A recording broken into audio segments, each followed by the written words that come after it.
Senhor presidente, eu sou favorável a que o Brasil experimente algum tipo de privatização no tocante à execução da pena com muita cautela.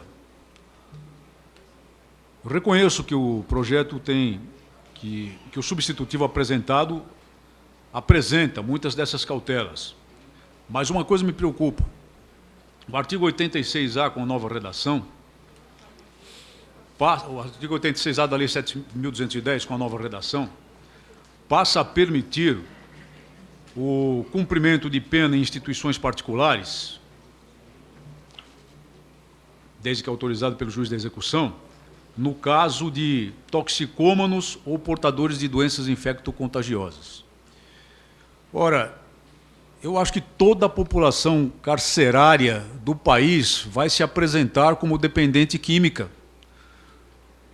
E aí, talvez nós percamos um foco no objetivo da lei. O objetivo da lei me parece que é permitir a ação privada em certas áreas da execução não consideradas de alto risco, não consideradas como necessariamente de execução diretamente pelo Estado, como defende tão combativamente o deputado Biscaia. Esse dispositivo me preocupa e me deixa preocupado em aprovar o voto do ilustre deputado Alexandre Silveira na forma como aqui está.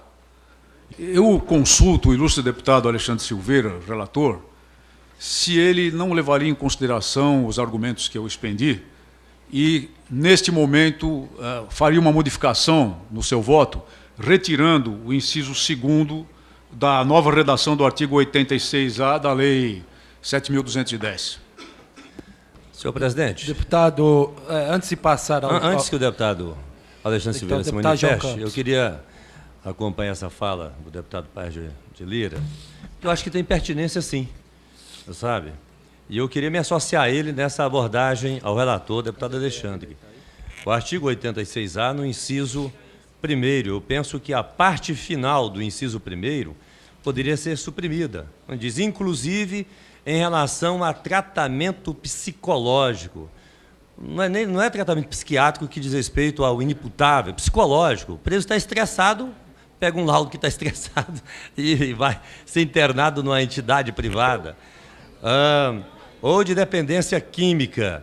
E aí, de dependência química, entra aquela questão. Qual é o preso hoje que não usa droga? Não é? João Campos, só para o pessoal se localizar, no artigo 86A. Ele está falando do inciso 1º, agora está entrando no inciso 2º. Então, eu quero me associar ao deputado Paes de Lira. Inclusive no inciso 2, o cumprimento de pena por toxicômano. Não é a pena por ele usar droga. Ele usa droga e está cumprindo pena. Mas se a gente for considerar aquele que é usuário de droga, esse não tem mais pena para ele, a não ser aquelas de natureza educativa, socioeducativa. E aí se associa à parte final do inciso 1, não é? Então, eu quero me associar ao deputado Paes de Lira, no sentido de buscar sensibilizar o nosso relator para, quem sabe, suprimir parte do texto. Nós acatamos as proposições do deputado Paes de Lira, acompanhado pelo deputado João Campos, só deixando uma ressalva que, quando nós aceitamos a questão dos toxicômanos, o entendimento é de que hoje, pelo país afora, os juízes de execuções penais já o fazem assim. Mas o deputado Paes de Lira me convenceu que, regulamentando-se isso, legalizando-se isso, poderia incorrer no risco de aumentar em muito que esses juízes de execuções penais pudessem encaminhar para as instituições privadas. Hoje é muito comum as casas de recuperação, as fazendas de recuperação, os juízes da execução utilizarem isso, enviando alguns dependentes químicos, mas exclusivamente, normalmente, exclusivamente aqueles que foram, tiveram a sua liberdade cerceada por esse motivo. E aqui realmente fica muito abrangente Então eu acato...